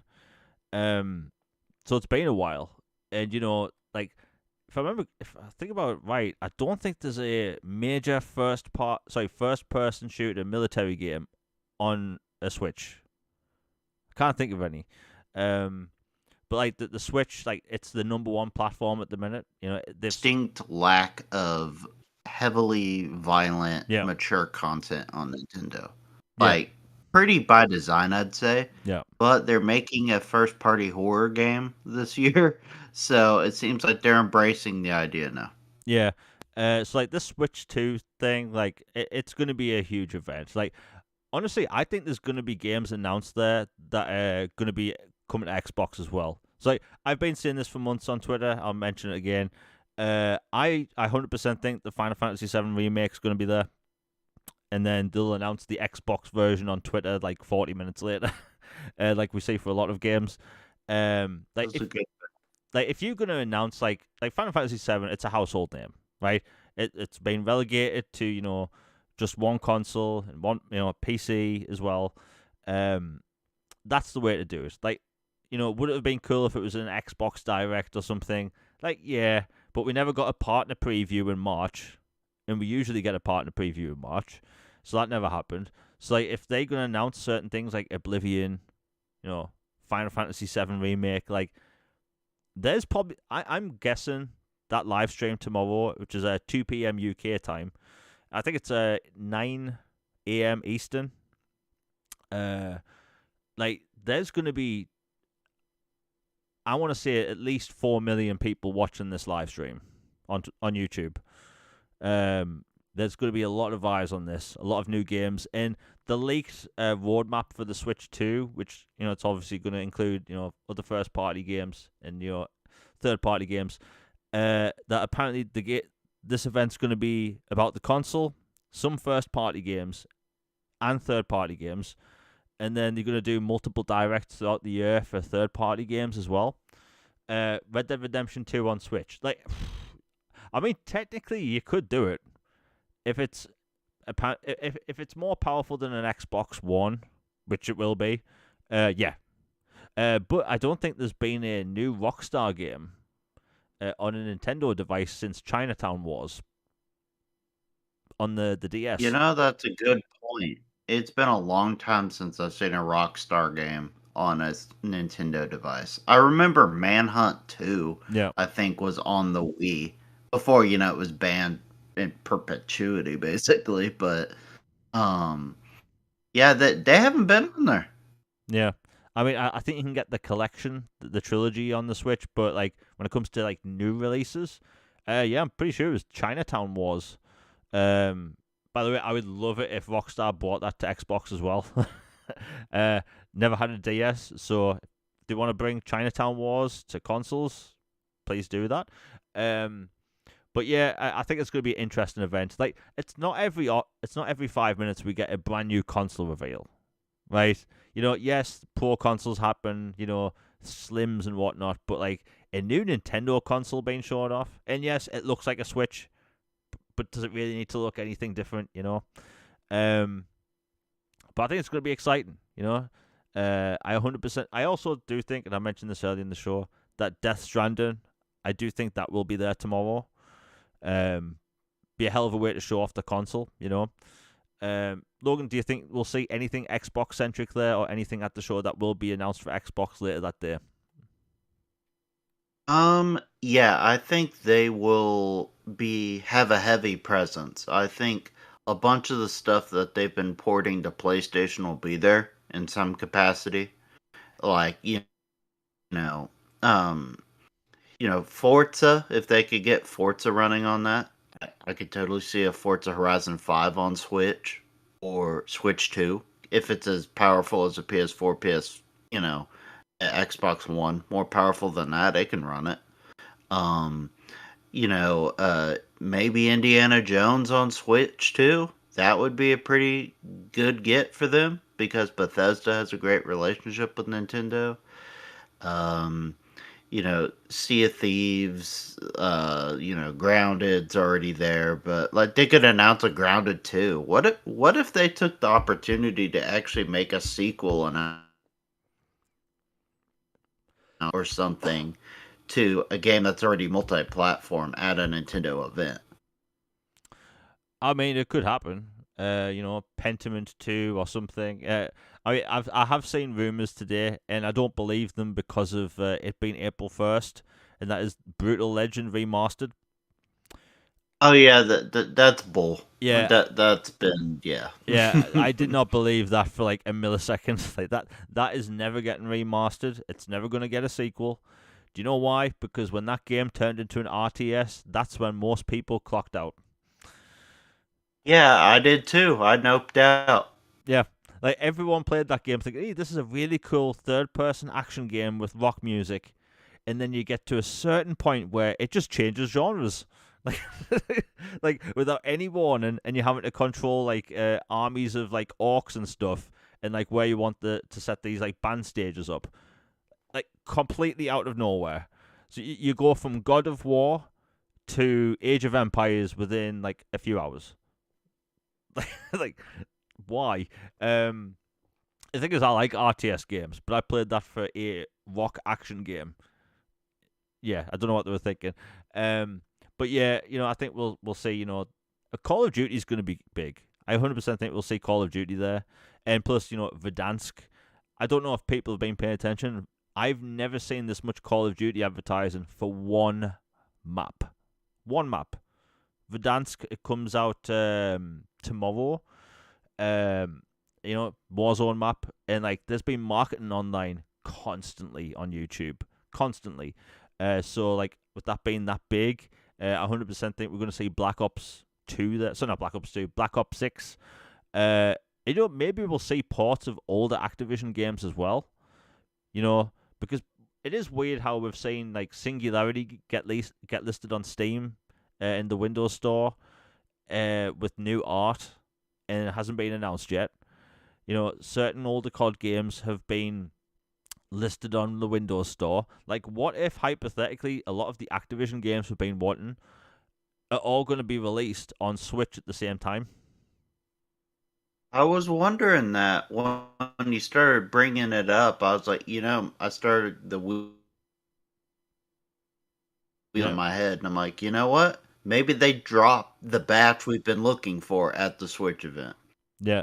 That could be copium, but at this rate, I'll It take it. probably. Yeah, I mean, like any Activision, old Activision game copium, I'll take at this point. But it's going to be an interesting show. We don't have new consoles showing off every so often. You mentioned Forza. I never really thought about it, but isn't Forza Horizon 5, isn't that also on Xbox One? Because I'd be wrong. Like, I'm not the biggest Forza guy in the world. I enjoy the Horizon games, but from time to time, but I think it is. Like, I don't think there's any of them that were truly only one gen. I'll have to double check. But yeah, it's going to be a big day tomorrow. And we'll talk about the Xbox handheld because that's a thing that's happening. So yesterday, the official ROG Twitter account posted a video of this little cute robot going into what looked like a transformation machine type thing. And basically a controller went in, an ROG alloy went in, and then the lights went dark. So they've created something. And this is basically the Xbox ROG handheld that's been teased and rumored for months now, and it looks like it could be showing off within days at this point. Now, maybe they wanted to get that out there before the Switch 2 reveal, because that's going to be all over the news. Like, I can't wait to see this thing. And, originally, I was kind of down. Okay, so it was on Xbox One. Like, I was originally down when I heard about the Xbox PC handheld because that isn't for me, right? Most of my games are Xbox 360, original Xbox, Xbox One, Xbox Series games, like console games.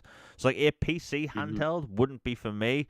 But then I got thinking, well, all of Xbox first party games are on PC as well.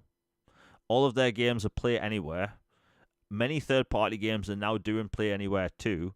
And when a game gets launched on Game Pass, it's also on PC. So even though it wouldn't be the most ideal handheld for someone that owns a lot of console games, this handheld would still play a lot of games. People like to trade in, devices all the time for new things. So like, even though we do know the console handheld, I'm doing air quotes, is like a year or two away, this could be a good step for people. Now, apparently it this is allegedly. I don't 100% believe this, but we'll see what happens. This is an Xbox branded ROG Ally that might be slightly more powerful. But man, like if the image I saw today is real, this is a cool device. Very cool device. You'll have to send me that image. I haven't seen that. You know what? I'll send you it right now. 1 second.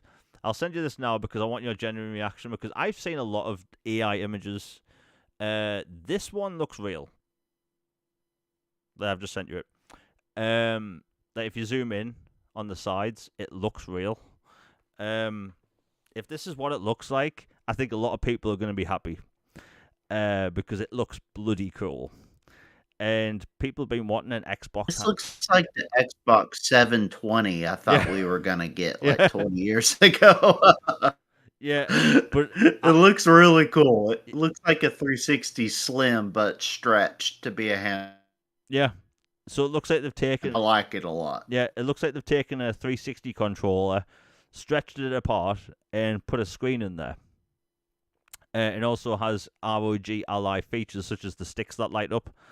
Man, this is a cool looking device. So even though originally... Kudos to whoever designed it if it's fake or not. I mean, it's a really cool design, whatever it is, but it looks real to me. Yeah, if it isn't real, I mean, congrats, that is a fantastic render. But if this is it, I think a lot of people are going to be happy. The way the handheld business took off the past few years, I think surprised a lot of people. Because, like, we've talked about this before. Like, if, like, Nintendo, I used to think were the only company that could do handhelds and be popular. And, the Steam Deck proved to be extremely popular. And these PC handhelds, they've basically been a whole new avenue for PC gamers to play on. Because before you had desktops, which, whatever parts you had in them, or super expensive gaming laptops. Those were your two options, and now you have pretty affordable PC handhelds. With the ROG Ally, Steam Deck, the LG. I can't remember what the LG one's called, but looks like a Switch. Lenovo Go. Yeah, I think that's it. No. Legion Go. That's it. But like, it looks cool, and I think these devices, they prove to be really popular. There's more companies announcing them, even more of them. The GDP Win 7 or something. It's basically a clamshell device.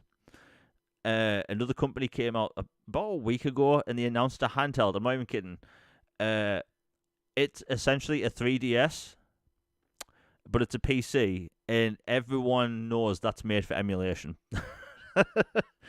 Like, it's a 3DS emulation device, basically. That thing will sell out. But yeah, this PC Xbox handheld, it looks super cool. Like I've said before, I mainly play games on the couch. So I never thought, like, why would I need a handheld? But when I had a Game Boy as a kid, I only played that on the couch, well, most of the time. So, like, I might want to get this. Super cool looking device. It will depend on price. I do think that, when the Xbox console handheld comes out in 2 years, it'll be significantly cheaper than this, because again, this is essentially a ROG. So, and I think a ROG costs £500. I'll have to check quickly, but yeah, Logan, what do you think? Do you think that'll actually be announced this week? I don't know about this week because, like we talk about how everybody's waiting on the boogeyman of GTA 6 Oh for yeah, game dates and stuff. I think the Switch 2 is like that, but for consoles. So I think them teasing it right ahead towards like, hey, don't forget about us. We're cooking up something too. And then everybody's focused on Switch 2. And that's going to dominate headlines for a while. I'm not sure I will what's it this week. Like I would probably let the Switch 2 cook yeah, and then wait a week or two, then announce it. Or later this year. But I'm definitely more interested in it, the idea of this now than I was when I first heard about it. Like it feels like it would be a good stopgap for me because I love my cloud device, yeah, but it only works with Wi-Fi, and it's only a few games at this point. They are adding more, which is great. I hope it keeps happening. It'll always be a device I can count on as an option. But this would also be a step up from that with visual fidelity. And there are a lot more titles that are play anywhere than are just pure cloud titles. But, my ultimate goal is the Xbox that can play whatever I own, yeah. play anywhere or whatever. Like my OG 360 One Series XS titles on one device and be good to go and it not have to be from a curated list. Yeah. I mean, I think like you said, the console handheld. By the way, I really hope Microsoft come up with a good name for the handheld. Like, don't call it the Series P, because Xbox H. yeah, they'll probably call it something like that. I've said this before and I'll say it again. Microsoft, just call their next generation console Xbox 6. Right? Just rip off the band-aid. Just end the naming conventions. Call it Xbox 6 and Xbox 6 Go or Xbox Go. Like, we don't need a new kind of name every time. I mean, hell, the Switch 2 is called the Switch 2. It's simple. People get it. Funny thing is, I always see people refer to the next generation Xbox as the Xbox Series X2. Like, come on. Ooh, Like, no. are we really doing that with names now? Please, right? The Xbox Series XS2. Like, no. like, like Sounds like a serial number. it may as well be at this point. But hey, it's So I don't want the. yeah. But outside of that, it's an exciting time to be a gamer. I think it's really weird if you look back, because 20 years ago, people were like, wouldn't it be cool if there was an Xbox handheld? But nobody ever thought it would ever happen, because Nintendo ran that space back then. The PSP, like, it sold a lot of units in the end. I have a PSP. Although, note to people that do own PSPs, you might want to check that battery, because they can swell up. They've reached that point in their life where the lithium battery inside is basically done for. So maybe look that up and see if it's breaking the shell. Just a little safety tip out there, but yeah, like 20 years ago, like the PSP sold great, but in the end, it was the DS that basically won. Uh, it's weird, man. It's a weird time to be a gamer, like in a good way. At the same time, you know what, Logan? Have you got anything else to say before we close out the show? Yeah, I feel like there's one important topic we haven't discussed, and it's the StarCraft. Oh my god, I I didn't. feel like that's a Yeah, big topic that yeah, should be brought up. yeah. I as I was writing the list out before the show went live, I was thinking there's something missing. And I was thinking, surely it can't be a big enough story, so whatever. But that is one of the biggest stories. So, StarCraft, cool looking sci-fi universe by Activision and Blizzard. Like these RTS games, legendary. People love them, and the StarCraft universe has kind of been dormant since the expansions basically for StarCraft 2. So what, 2009, 2010. And when Microsoft bought Activision, Phil Spencer did his thing. He walked out on stage wearing, what do you know, a StarCraft 2 t-shirt. Now, for people that follow me for a long time, you'll notice that every so often I post about, wouldn't it be cool if Microsoft make a third-person shooter that's set in the StarCraft universe? And people always reply, you mean StarCraft Ghost? Either way, people know what I mean. And it looks like that could actually be happening. About 6 months ago, there was rumors that Microsoft is looking to develop a shooter set in the StarCraft universe. And it looks like, as of this month, Microsoft is, or I should say, developers are shopping the idea of a new StarCraft universe game, to Microsoft. So to nerds like me that want this universe expanded on, maybe a third-person shooter, it looks like that could actually happen. Logan, since you brought this up, what's your take? Because like it was basically one of the first things we talked about when the Activision merger first got announced, and it looks like the ball is finally rolling.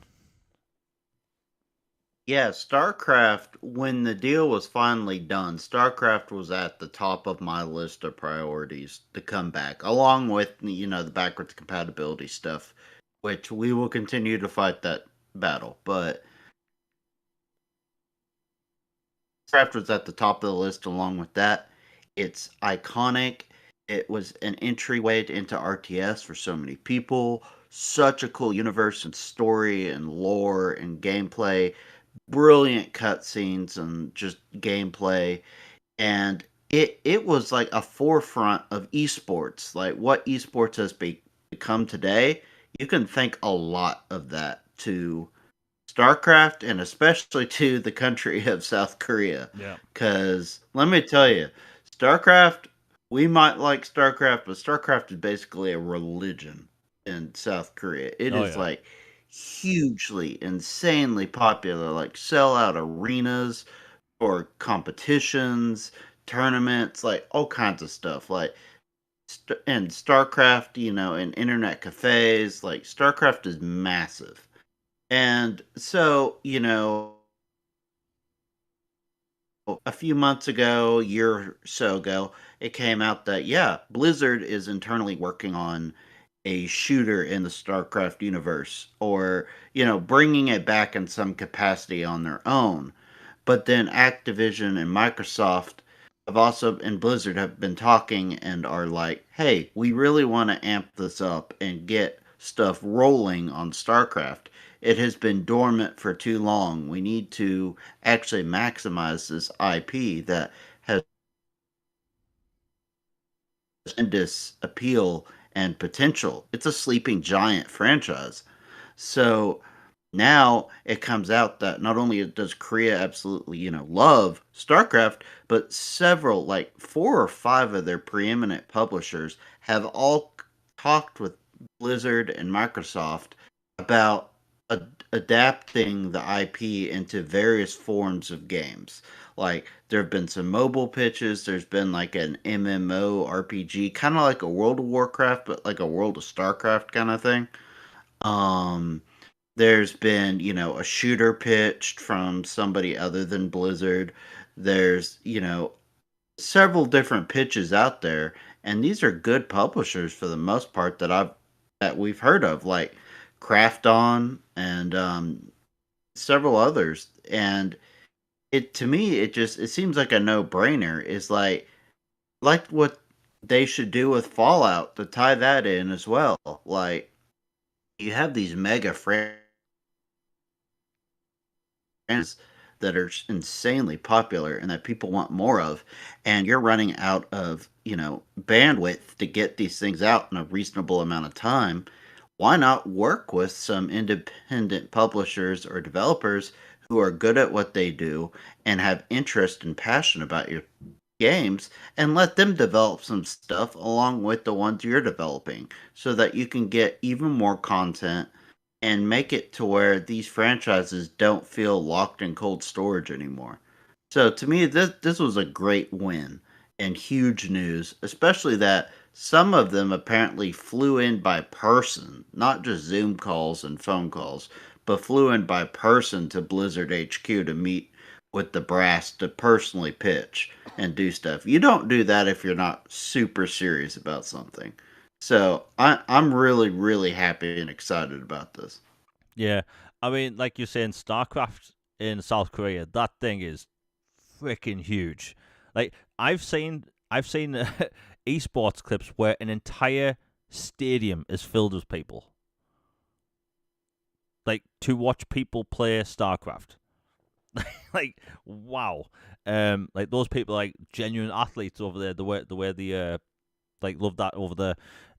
But hey, I'll take whatever at this point. Like if they want to bring the RTS games to console, please do that.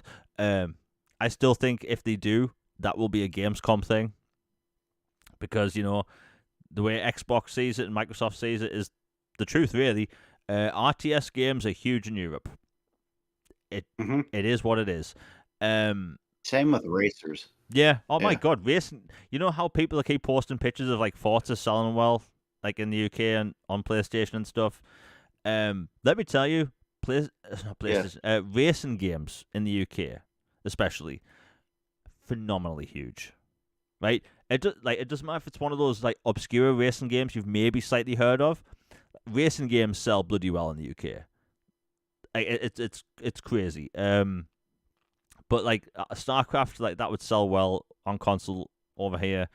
My God, and if someone says we can't get StarCraft to work on a controller, if they can make it work on a bloody Nintendo 64 controller, that thing that was made for people with three hands, we can get it to work on a modern controller, right? Why not? But yeah, if they want to open up this universe, like super cool. And if people aren't familiar, just go on YouTube, type in, StarCraft 2 cutscenes, 4K. Like, my God, what a cool universe. You know, hell, people like that universe so much that the original Xbox game for, StarCraft Ghosts, the third person shooter, people still get salty about that being cancelled.